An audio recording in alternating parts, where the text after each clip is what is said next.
যখন মোহাম্মদ পৃথিবীর জমিনে আসলেন, সুবহে সাদিকের সময় আসলেন, তাকে আমি রোদ্দই শুনতে দিলাম না, রোদ্দই রাখলাম না, বাচ্চা ছেলে ফুটে যাবে গা।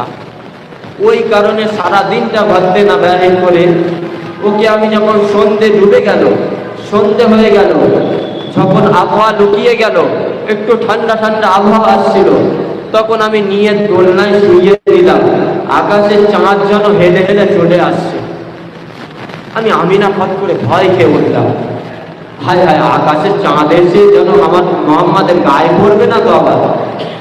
তারপর আমি আমিনা চোখটা খুলে দেখলাম, আমার মোহাম্মদ এদিকে হাতটা নিয়ে দোলায়, এদিকে চাঁদ তোলে, ওদিকে হাতটা নিয়ে দোলায়, ওদিকে চাঁদ তোলে। আমি অনেকক্ষণ ধরে খেয়াল করে দেখলাম, আমি যেন দেখতে থাকলাম আমার মোহাম্মদের সাথে আসমানের চাঁদ খেলা করছে। জোরে বলেন না সুবহানাল্লাহ। বুঝতে পারছেন কোন নবীর উম্মাহ? আকাশের চাঁদ পর্যন্ত মোহাম্মদের সাথে খেলা করছে, সেই নবীর উম্মাহ। আমি আমিনা যখন মুহাম্মদকে কোলে নিয়ে দেখতে থাকলাম, কি সুন্দর চেহারা, কি সুন্দর দেখতে। সারা জীবন আমি দেখিনি এত সুন্দর দেখতে। কি আফসোসের বাবা নেই, এতিম একটা ছেলে, কি কষ্ট। আমিনা আমার কাছে টাকা পয়সা নেই, কিভাবে কি করব। আমি বলতে থাকি মনে মনে, এত সুন্দর দেখতে।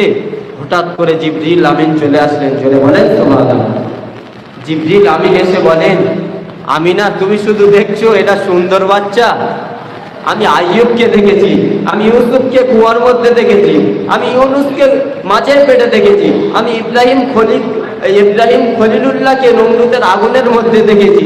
আমি জিবরাইল আমিন 1 সেকেন্ডের ভিতরে গোটা পৃথিবী তুরপার করতে পারি। আমি জিবরিল আমিন, আমি গোটা পৃথিবীতে দেখেছি, আমি জান্নাতের মধ্যে দেখেছি, আমি জান্নাতের বানাদেরকেও দেখেছি, আমি জান্নাতের সমস্ত ফেরেশতাদেরকেও দেখেছি, আমি সমস্ত নবীদেরকেও দেখেছি, আমি সমস্ত মাখলুককেও দেখেছি। সমস্ত মাখলুককে দেখার পরেও যেই জামানার নবীগুলো আসতেন, সেই জামানার নবী সমস্ত উম্মাতদের থেকে নবীকে আল্লাহ সুন্দর করে বানাতেন। জোরে বলেন সুবহানাল্লাহ। বলছে আমি সমস্ত নবীকে দেখলাম, সমস্ত উম্মাতকে দেখলাম, সমস্ত গোটা 18,000 মাখলুকাতকে দেখলাম, জান্নাত জাহান্নাম সকলকে দেখলাম। দেখার পরেও দেখি না আমিনা তোমার কোলের বাচ্চার মতো কখনোই দেখি নাই। জোরে বলেন না সুবহানাল্লাহ। নবীকে কত সুন্দর করে বানিয়েছেন, দেখলে হৃদয় জুড়ে যেত। দেখতে পারলাম না। আল্লাহ কাল কিয়ামতের ময়দানে হাউজে কাউসার নবী সাল্লাল্লাহু আলাইহি ওয়াসাল্লামের হাতে পান করার মতো তৌফিক দান করুক সকলে। আল্লাহু আমিন। আমি নাসির, একটা মাত্র নাসির চাইব।